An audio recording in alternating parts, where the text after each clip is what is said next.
Le 14 février 1981, à Dublin, plus de 800 jeunes se sont rendus dans une discothèque pour fêter la Saint-Valentin. 48 d'entre eux ne sont jamais rentrés chez eux. 214 autres ont été blessés, dont beaucoup ont vu leur vie bouleversée à jamais. Pendant 43 ans, leurs familles se sont battues pour faire éclater la vérité sur ce qui s'était passé cette nuit-là au Stardust.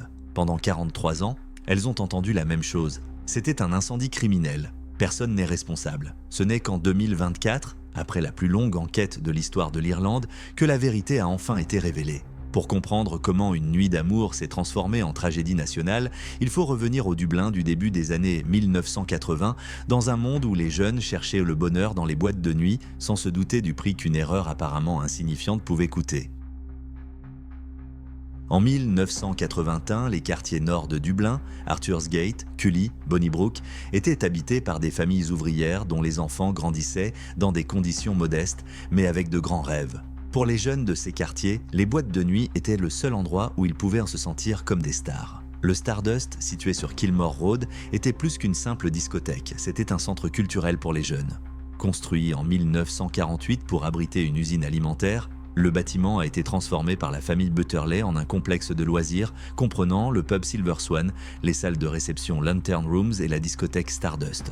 Le 13 février 1981, on se préparait ici pour une soirée spéciale. Une discothèque la veille de la Saint-Valentin avec un concours de danse et des prix. La musique de l'époque disco, ABBA, Kool and the Gang, Bee Gees, devait résonner jusqu'au petit matin. Le club avait obtenu une autorisation spéciale pour vendre de l'alcool jusqu'à 2 heures du matin en présentant l'événement comme un dîner dansant. Parmi les 141 personnes présentes se trouvait Suzanne Morgan, 19 ans, originaire d'Artin, qui rêvait d'une carrière de mannequin. Il y avait aussi Michael Barrett, 17 ans, originaire de Coolock, le garçon qui savait mettre tout le monde à l'aise. Il y avait Antoinette Keegan, venue avec ses sœurs Mary, 19 ans, et Martina, 16 ans. Des jeunes gens ordinaires, par une nuit de samedi ordinaire, pleine de musique, de rires et d'espoir. Le concours de danse s'est terminé vers 1h30 du matin. Les gagnants ont montré leur talent sur scène, sous les cris enthousiastes du public. Personne ne savait que ces cris de joie allaient se transformer en cris d'horreur quelques minutes plus tard.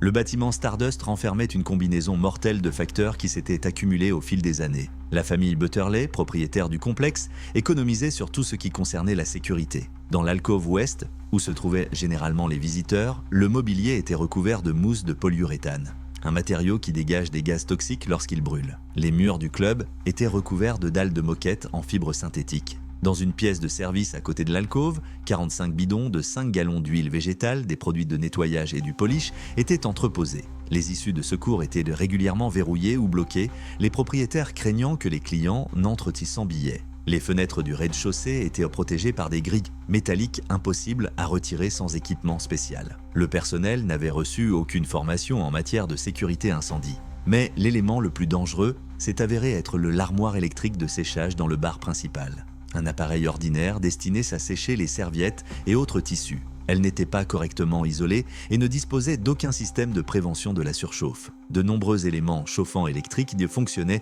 dans un espace clos, entouré de matériaux inflammables. À 1h40 du matin, alors que la fête battait son plein, une panne électrique s'est produite dans cette armoire. Une étincelle a touché le tissu. La chaleur a rencontré l'oxygène.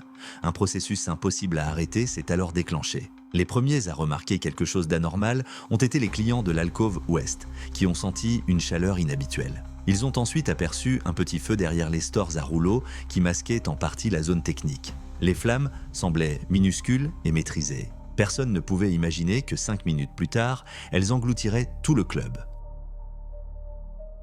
Le personnel a réagi comme le lui dictait la logique, mais pas sa formation professionnelle. L'un des videurs a saisi un extincteur et s'est dirigé vers l'alcôve ouest. Le DJ a pris le micro et a commencé à appeler les clients au calme. Certaines personnes se sont dirigées vers les sorties, mais la plupart sont restées sur place, le feu semblant insignifiant. Ces précieuses secondes de calme étaient trompeuses. Dans la salle technique, les flammes avaient déjà atteint les dalles de moquette sur les murs. Les fibres synthétiques s'enflammaient, les unes après les autres, dégageant une épaisse fumée noire. Le feu s'est propagé au rembourrage en mousse de polyuréthane des sièges de l'alcôve.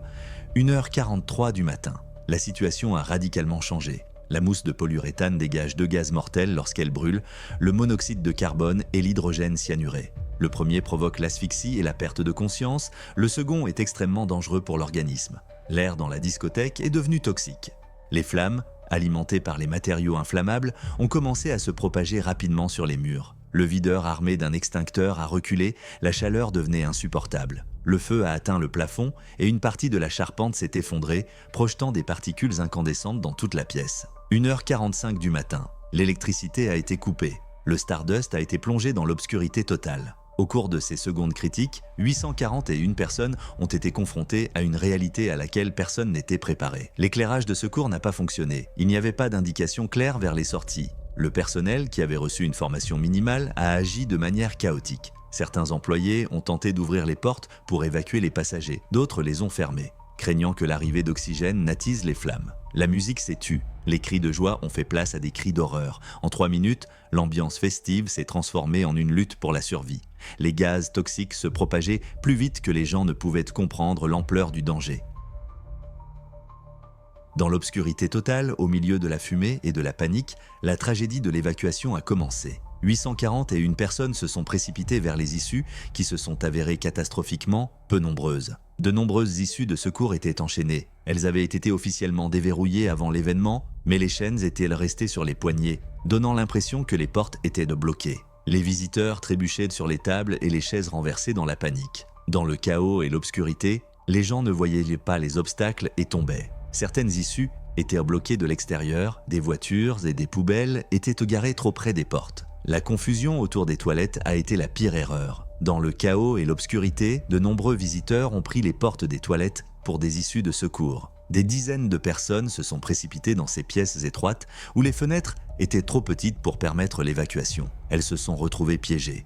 Antoinette Keegan a tenté de retrouver ses sœurs dans la fumée et la panique. Elle a réussi à sortir, mais Mary et Martina sont restées à l'intérieur. Suzanne Morgan, qui rêvait de défiler sur les podiums, ne reverra plus jamais la lumière des projecteurs. Michael Barrett, dont le rire animait toutes les conversations, s'est éteint à jamais. À l'extérieur, les habitants, attirés par la lueur orange au-dessus du bâtiment, se précipitèrent pour aider. Ils ont apporté des échelles et ont tenté de briser les fenêtres du rez-de-chaussée. Mais les grilles métalliques ont résisté. Même lorsque les pompiers sont arrivés à 1h50 et 1 du matin et ont tenté de démolir les grilles à l'aide de câbles et de matériel d'incendie, le métal a tenu bon. Les videurs et les clients survivants ont attrapé ceux qui tentèrent de retourner dans le bâtiment en feu pour retrouver leurs amis et leurs proches. « N'y allez pas !» criaient-ils, empêchant les personnes désespérées de tenter de se sauver en se jetant dans le vide. Les pompiers se sont concentrés sur le sauvetage des personnes plutôt que sur l'extinction du feu. Ils ont réussi à sortir environ 20 personnes des toilettes situées à l'avant du bâtiment. Mais pour beaucoup d'autres,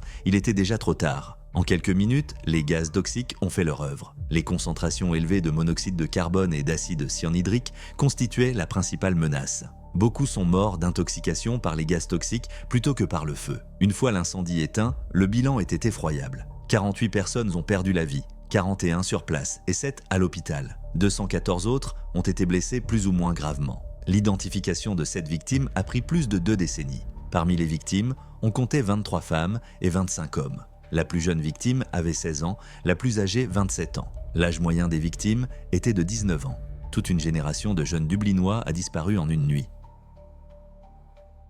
L'enquête a été ouverte immédiatement. Dès le 26 février 1981, 12 jours après la tragédie, un tribunal présidé par le juge Ronan Keane a été constitué. La société irlandaise exigeait des réponses. Comment une telle chose avait-elle pu se produire en plein centre de Dublin? L'enquête a révélé des violations choquantes des règles de sécurité. Issues de secours bloqués, matériaux inflammables sur les murs, absence de système d'extinction automatique, personnel non formé. La famille Butterley avait recours à ce que le tribunal a qualifié de pratiques imprudentes et dangereuses. Tout indiquait une négligence systématique de la part des propriétaires. Mais le 23 février 1982, le tribunal a rendu un verdict inattendu. L'incendie était le résultat d'un incendie criminel. Selon la conclusion de Kina, l'un des clients avait délibérément mis le feu au club. Les propriétaires ont été entièrement disculpés. Ce verdict a marqué le début d'une deuxième tragédie, une lutte de 43 ans pour la justice. La famille Butterley a reçu 580 000 livres sterling d'indemnité d'assurance pour dommages causés par l'incendie criminel. Les familles des victimes ont reçu des sommes dérisoires par l'intermédiaire du tribunal d'indemnisation de 1986, allant de 5 000 à 10 000 livres sterling pour la perte d'un enfant.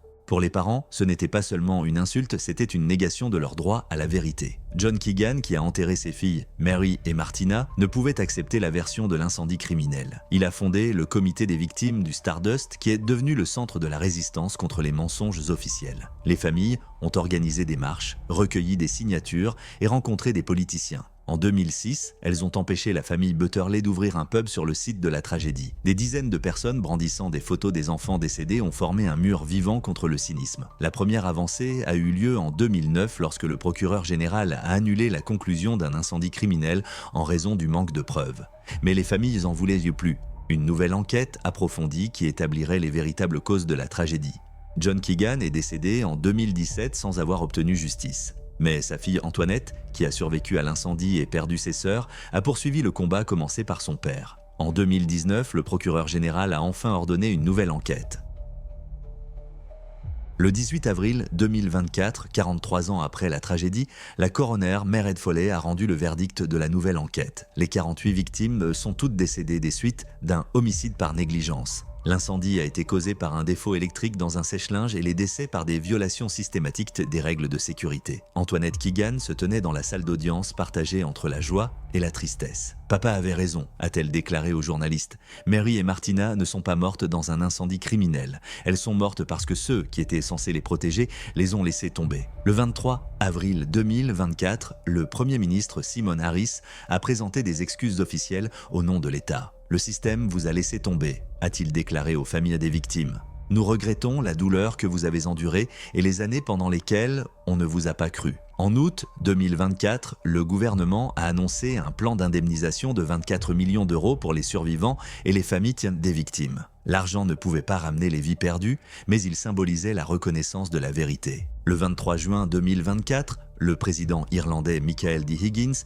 a présidé une cérémonie nationale à la mémoire des victimes du Stardust. Il s'agissait de la première reconnaissance officielle de la tragédie au niveau national. Les familles, qui se battaient seules depuis des décennies, ont enfin reçu le soutien de tout le pays. La tragédie du Stardust a changé à jamais l'approche de l'Irlande en matière de sécurité incendie. Des exigences strictes ont été introduites concernant l'utilisation de matériaux ignifuges dans les bâtiments publics, l'installation obligatoire de systèmes d'extinction automatique et d'éclairage de secours. La pratique consistant à verrouiller les issues de secours a été interdite par la loi. Aujourd'hui, 48 noms sont gravés dans le parc commémoratif de Bonnybrook, inauguré en 1993. Chaque année, le 14 février, les familles se réunissent ici pour honorer la mémoire de ceux qui sont partis trop tôt. Les dalles de granit conservent les noms des jeunes gens dont les rêves ont été brisés en cette nuit de février. En 2024, la Gardaí a commencé à examiner le rapport du coroner afin d'étudier la possibilité de poursuites pénales. Bien que la plupart des accusés potentiels soient déjà décédés, le principe de justice exige que le processus soit mené à son terme. Dans le parc commémoratif de Bonnybrook, 48 noms sont gravés à jamais dans le granit. Suzanne Morgan n'est jamais devenue mannequin. Ses rêves sont restés dans cette nuit de février. Michael Barrett est resté à jamais un garçon de 17 ans dont les amis se souviennent encore du rire. Mary et Martina Keegan n'ont jamais su ce que c'était que d'être adultes. Mais leurs noms ont changé l'Irlande. La lutte de 43 ans menée par leur famille pour obtenir la vérité a conduit à des réformes qui ont sauvé des milliers de vies. Les normes modernes de sécurité incendie mises en place après la catastrophe du Stardust ont fait de l'Irlande l'un des pays les plus sûrs en matière de fréquentation des lieux publics. L'histoire du Stardust nous rappelle que les tragédies ne surviennent pas du jour au lendemain. Elles sont le résultat d'une succession de petites décisions. Économiser sur les matériaux ignifuges, bloquer les issues de secours, ne pas former le personnel. Chaque centime économisé peut coûter une vie. Parfois, la justice ne rend pas immédiatement justice. Parfois, il faut se battre pendant des décennies pour l'obtenir. Mais lorsque la vérité a finalement triomphé, elle a apporté avec elle non seulement la reconnaissance de la culpabilité, mais aussi des leçons qui protégeront les générations futures. Le 14 février 1981, ce n'est pas seulement l'incendie du Stardust qui a pris fin. C'est le début d'une histoire vieille de 43 ans qui montre comment l'amour parental peut vaincre le mensonge et comment la mémoire des victimes peut changer tout un pays. La tragédie du Stardust s'est produite il y a 44 ans, mais ses leçons sont toujours d'actualité. Dans un monde où nous confions chaque jour notre sécurité à des inconnus, propriétaires de clubs, de cinémas, de centres commerciaux, chaque centime économisé sur les extincteurs peut se transformer en vie perdue. L'histoire des 48 victimes et des 43 années de lutte de leurs familles nous rappelle que la justice n'est pas toujours rapide. Mais elle finit par arriver, à condition de ne pas abandonner. La prochaine fois que vous entrerez dans un lieu public, jetez un œil aux issues de secours. Vérifiez qu'elles ne sont pas bloquées. Parfois, une seule porte non verrouillée peut faire la différence entre une tragédie et un sauvetage. Merci d'avoir regardé jusqu'à la fin. Si cette histoire vous a fait réfléchir, n'hésitez pas à liker et à vous abonner à notre chaîne. Prenez soin de vous et à bientôt dans nos prochains épisodes.